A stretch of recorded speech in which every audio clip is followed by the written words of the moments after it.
అనకాపల్లి జిల్లా అనకాపల్లి పట్టణంలో స్థానిక ఎన్టీఆర్ మైదానంలో విజయవాడ బుక్ ఫెస్టివల్ సొసైటీ వారు ఏర్పాటు చేసిన పుస్తక మహోత్సవ ప్రదర్శనను రాష్ట్ర అసెంబ్లీ స్పీకర్ అయ్యన్న పాత్రుడు మంగళవారం సందర్శించారు. ఈ సందర్భంగా స్పీకర్ అయ్యన్న పాత్రుడిని గ్రంథాలయ పరిషత్ మరియు విజయవాడ బుక్ ఫెస్టివల్ సొసైటీ అధ్యక్షుడు లక్ష్మయ్య ఘనంగా సత్కరించారు. అనంతరం స్పీకర్ మాట్లాడుతూ ఇప్పటి తరం పూర్తిగా మొబైల్ ఫోన్లో మునిగిపోయి పుస్తకాల పట్ల ఆసక్తి కోల్పోయిందని అన్నారు. కుటుంబ సభ్యులతో గడిపే సమయం కూడా తగ్గిపోతుందని పేర్కొన్నారు. ఒకప్పుడు పిల్లలు గోల్ చేస్తే కథలు చెప్పేవాళ్ళని ఇప్పుడు మొబైల్ ఫోన్లు చేతికిస్తున్నారని పేర్కొన్నారు. అనకాపల్లిలో ఇలాంటి పుస్తక మహోత్సవం జరపడం చాలా ఆనందంగా ఉందని తెలిపారు.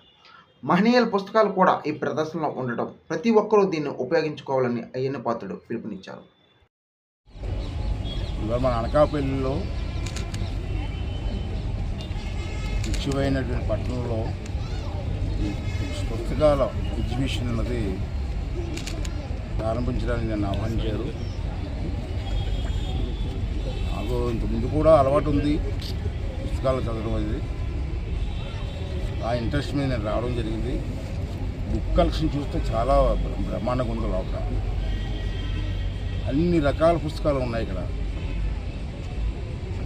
చాలామంది పెద్దలు ఇచ్చిన సందేశాలు ఉన్నాయి, వారు చెప్తున్న సూక్తులు ఉన్నాయి, వాళ్ళ చలవక్తులు ఉన్నాయి, పూర్వ పురాణాలు ఉన్నాయి. పుస్తకాలన్నీ కూడా చాలా బ్రహ్మాండమైన పుస్తకాలు. ఈ పుస్తకాలు చదవడం ఒక అలవాటు, ఒక మంచి అలవాటు. పూర్వం రాను రాను మనందరికీ బిజీ లైఫ్ అయిపోయింది. కానీ టైమే లేదు మనకి.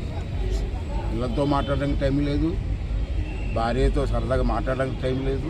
ఇంకా బిజీ బిజీ బిజీ బిజీ అని చూస్తే పని లేదు, చూస్తే మళ్ళీ పని ఉండదు. అటువంటి ప్రపంచంలో మనం ఉన్నాం. అంత ఫాస్ట్ లైఫ్. అంచేత మన కుర్రవాళ్ళకి పూర్వం పెద్దలుగా ఉన్న నాలెడ్జ్ మన కుర్రవాళ్ళకి లేదు. ఇప్పుడు మన కుర్రవాళ్ళకి ఉన్నదంటే అంతా బుక్కిష్ నాలెడ్జ్, కంఠస్థ పెట్టడం, లోక జ్ఞానం లేదు. పూర్వం పెద్దల తాలూకు అవగాహన పెద్దల మీద ఎవరికి తెలియదు. కానీ మన ఉత్తరాంధ్రలో ఇదంతా ఉత్తరాంధ్ర, మనం ఎక్కడికి వెళ్ళొద్దు. మన ఉత్తరాంధ్రలో ఉన్నటువంటి పెద్దలందరూ అందరూ సుమారు చూస్తే 40 మంది ఉన్నారండి. మరి ఎక్కడికో వెళ్ళవసరం, ఏ దేశం వెళ్ళవసరం, ఎక్కడికి మన ఉత్తరాంధ్రలో ఉన్నారు 40 మంది. ఎలాంటి వాళ్ళు ఉన్నారండి? కోడి రామూర్తి గారు, అసలు చరిత్ర, సిరివేల సీతారామ శాస్త్రి గారు, ఇలా పెద్దలు ఎంతమంది అండి. ఆదిపట్ల నారాయణ దాస్ గారు, ఇడుగు రామూర్తి గారు, గురజాడ అప్పారావు గారు, ఇటువంటి పెద్దలు ఎంతమంది ఉన్నారండి. వీళ్ళ గురించి, వీళ్ళ చరిత్ర గురించి, వీళ్ళ తాలూకు చేసినటువంటి కార్యక్రమాల గురించి ఈనాటి పిల్లల్లో, యూత్లో ఎంతమందికి తెలిసింది? నాకు తెలిసి 60% కూడా తెలియదు. 40% కూడా ఎక్కువ అనుకుంటున్నాను నేను. అంత బిజీ లైఫ్ కదా, సెల్ ఫోన్ తప్పించి ఏమి ఉండవు. పూర్వం చిన్నపిల్లలకి భోజనం పెట్టినట్టు తినకపోతే బాబు చందమావరా చందమావరా అని అమ్మ చూపించేది. ఈవేళ తినకపోతే సెల్ ఫోన్ చూపిస్తున్నారు. అలాంటి ప్రపంచంలోకి వచ్చాం మనం. అంచేది వీళ్ళని అభినందించాలా. ఎంత కలెక్షన్ లోపల విచిత్రం. నేను చూస్తూ 10-20 బుక్స్ ఉంటాయో అనుకున్నాను. ఎంత కలెక్షన్ దగ్గర లోపల. మరి ఈ కలెక్షన్ అంతా సమకూర్చుకొని ఎంత ఓపికగా మనకు అందించడానికి వచ్చినప్పుడు దాంట్లో కొన్ని సూక్తులు ఉంటాయి. అయినా పాటిస్తే మంచిదే. ఆ అవకాశం మనకు ఇచ్చినటువంటి డోర్డేరి అంటే అనకాపల్లి, మన స్వయంగా అనకాపల్లిలోకి వచ్చింది బుక్ ఎగ్జిబిషన్.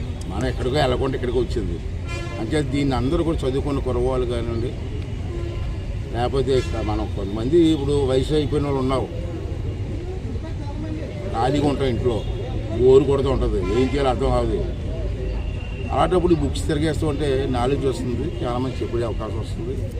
దీని అందరూ కూడా మన అనకాపల్లి ప్రాంత ప్రజలందరూ కూడా, కుర్రవాళ్ళందరూ, స్టూడెంట్స్ కూడా దీన్ని ఉపయోగించుకొని నాలెడ్జ్ పెంచుకొని ఈ రాష్ట్రానికి, దేశానికి ఉపయోగపడేదిగా ఎదగాలని చెప్పి మీ ద్వారా అందరూ కోరుకుంటున్నాను.